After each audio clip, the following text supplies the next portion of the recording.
All right, let's dive into this really fascinating interview. Jordan Peterson sat down with Piers Morgan, the Piers Morgan Uncensored, and who talked about his new book, We Who Wrestle with God. Right. And as you can imagine, the conversation went, beyond just the book. Of course. Yeah. We're going to be unpacking some of Peterson's views on the Russia-Ukraine war. Okay. And some of these, intriguing figures who are sort of surrounding Trump's 2024 campaign, right, and this idea of a broligarchy, which Piers Morgan brings up. It's fascinating, isn't it? I mean, this interview, especially with the backdrop of the 2024 election, really captures a lot of what's in the air right now. Yeah. I mean, they touch on so many important themes: war, geopolitics, masculinity, faith, death. Absolutely. And speaking of death, Peterson's father recently passed away, and you can really hear those reflections on life and death and faith kind of woven throughout the interview. Yeah. And there's this one really striking moment where they talk about Peterson's reaction to being shot during a campaign event. Oh, wow. Yeah, and Piers Morgan even suggests that event may have actually contributed to Trump's 2020 victory. Right. Well, let's maybe circle back to that a little later. Yeah. But first, I think it's worth exploring Peterson's perspective on, the war in Ukraine and all the kind of forces that are at play there. Yeah, he certainly doesn't hold back. No. He argues that the military-industrial complex right, has a vested interest in prolonging the war. Okay. And he specifically criticizes Biden's decision as an outgoing president, to allow Ukraine to use long-range missiles and landmines. So Peterson's point there is that sending those long-range missiles to Ukraine sort of risks escalating the conflict unnecessarily. Yeah. And he wonders, is this really just about helping Ukraine, or are there other more complicated geopolitical and economic factors at play here? Yeah, it's interesting. And his prediction: Putin will hold back until Trump takes office, anticipating a swift resolution. Wow. To the conflict under a Trump administration. That's a bold prediction, that is. Yeah. I mean, he's implying that Trump has this unique ability to negotiate with Putin and de-escalate the situation, which, I imagine his critics would probably disagree with that pretty strongly. Right. It's certainly a thought-provoking perspective. And speaking of Trump, his team for this campaign is quite unconventional. It is, isn't it? I mean, you've got Elon Musk, right, RFK Jr., Vivek Ramaswamy, J.D. Vance, Mehmet Oz. Yeah. It's like a political Avengers team right, assemblage. He's an interesting mix of personalities. Yeah. And I think what's fascinating is Peterson's take on why these individuals are drawn to Trump. Wow. He doesn't think it's because they need power. He thinks it's because they recognize that things are changing at an unprecedented rate. Right. And they see both the opportunities and the perils in that. Right. He even highlights that they all wield significant influence in their own, spheres. Right. They already have power. They don't need political power, which suggests, at least according to Peterson, that they have a genuine desire to make a difference. To do something, yeah. Yeah. And you get this sense of adventure, ambition surrounding this whole thing that feels very different from the typical, political landscape. Now, let's unpack this concept of the broligarchy a little bit. Okay. So Piers Morgan uses this term to describe figures like Trump and Musk and Rogan, right, and even Peterson himself. Okay. They all seem to resonate with these young men who feel kind of disenfranchised by traditional institutions, which actually this ties in quite nicely with your own interest in mention a relevant interest of the listener based on the provided source material, right, which also sort of challenges conventional thinking. Yeah, I think that's a good connection. This idea of the broligarchy, I think it aligns with something that's really central to Peterson's work, which is this emphasis on masculinity, right, and personal responsibility and confronting life's challenges head on. Right. Now, he's not advocating for some kind of, return to this outdated patriarchal structure. Right. But he is encouraging men to step up and embrace their potential, especially in a world that feels so uncertain and complex, And he shares this really touching anecdote about these young men who show up to his events. Yeah. Dressed up in suits. Oh. Embodying this renewed sense of purpose and ambition. Right. And it really speaks to this longing for direction and meaning that I think so many young men are searching for. Absolutely. And I think Peterson's message really resonates with them. Yeah. Because it's all about self-reliance and, Right. and taking control of your own destiny. Right. It speaks to them on a deep level, I think. Yeah, absolutely. It is interesting how that message seems to be resonating with young men who are looking for direction and purpose. Yeah. But on a more personal note, we should acknowledge the recent passing of Peterson's father and mother. Yes. And, it's clear that those losses have really affected him. Yeah.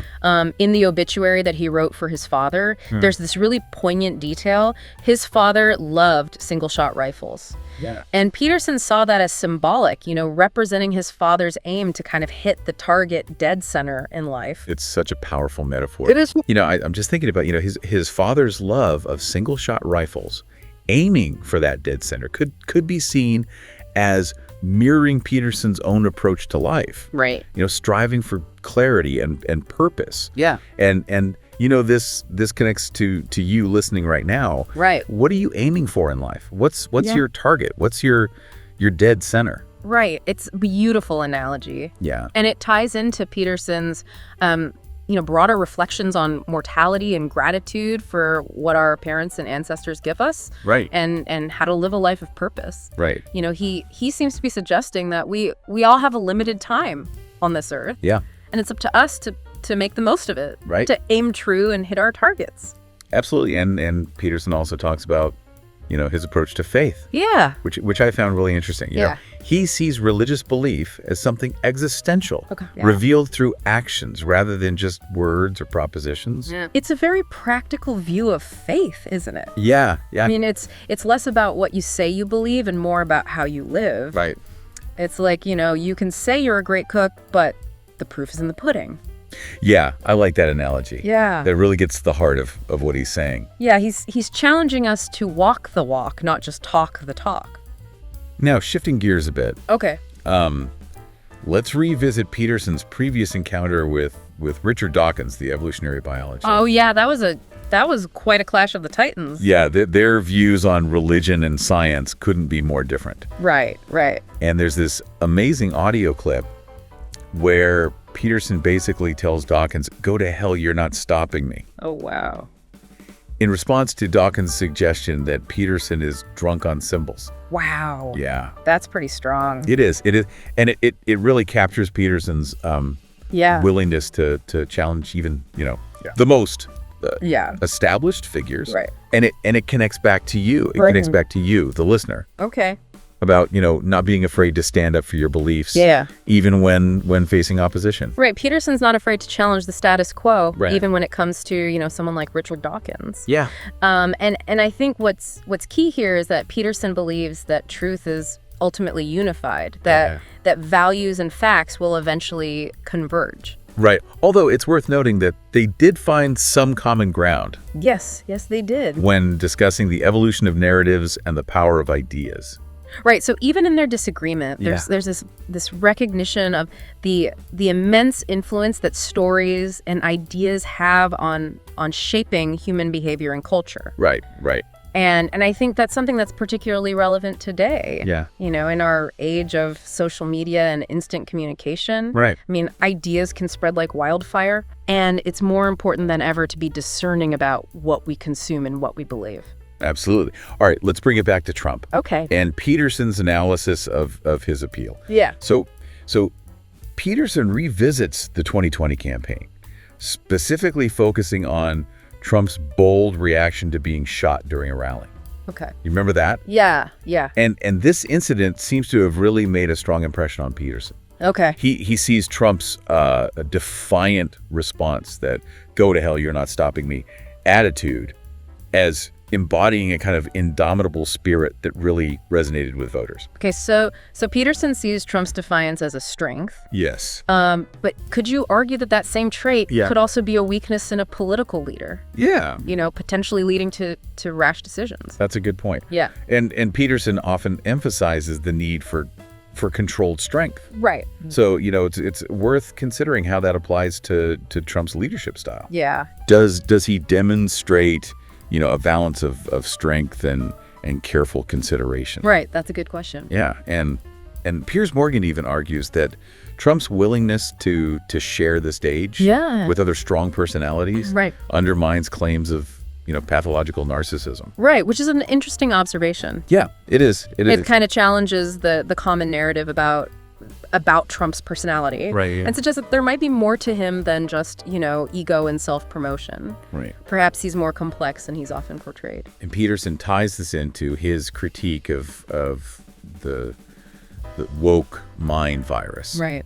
Arguing that its characteristics mirror many of the negative behaviors that are outlined in the Bible. Okay. And he sees this as this cultural battle between a victimhood mentality All right. and a more resilient, ambitious outlook. Okay. Which I think might resonate with you, especially given your concerns about mention a relevant listener concern based on source material. Right. His argument is that this woke ideology Yeah. promotes a sense of fragility and resentment, Okay. which kind of hinders personal growth and responsibility. It's a thought-provoking argument, isn't it? Yeah. I mean, he's connecting his views on faith and personal responsibility to this broader cultural and political landscape. Right. He seems to be suggesting that true strength lies in embracing challenging Right. and taking ownership of our lives. Yeah. And striving for something greater than ourselves. It's fascinating how he brings together all these seemingly disparate ideas. It is. Religion, politics, personal responsibility, and even this concept of a broligarchy. Yeah. It really highlights the interconnectedness of our world It does. and the complexity of the issues that we face. Yeah, absolutely. Yeah, it really is incredible how he manages to kind of, weave together all these different threads, religion and politics and personal responsibility and even, the broligarchy. It is, isn't it? I mean, it really shows just how interconnected everything is. Yeah. As we wrap up this deep dive. Yeah. It's worth thinking about what this all means for you listening. Right. As you consider, the 2024 election and this concept of the broligarchy and Peterson's thoughts on personal responsibility and faith. Yeah. What resonates with you most? I think for me, what really stood out was the way that Peterson frames faith. Okay. It's not just a set of beliefs. Right. It's a way of life. Yeah. It's a call to action. Right. And it challenges us to kind of look at our own lives and ask ourselves, are we actually living in accordance with our values? Right. Does our walk match our talk? Exactly. And his approach to faith, it's so pragmatic. It's about actually aligning our actions with our principles. Right. Right. And in a world that often feels so, adrift in moral relativism. Yeah. That emphasis on taking responsibility for our own lives. Right. And striving for a higher purpose. Mm-hmm. It feels incredibly relevant. Yeah, it does. It does. And it's also interesting to think about this interview in the broader cultural context. Yeah. Trump's 2024 campaign with its focus on adventure and ambition and this Avengers team of unconventional figures, it seems to be tapping into this desire for something different. Yeah. For something that kind of breaks away from the status quo. Yeah, you could argue that it represents a rejection of that victimhood mentality that Peterson is so critical of. Right. And it raises the question, are we witnessing a broader shift toward a more resilient, more ambitious, maybe even a more, dare I say, heroic outlook?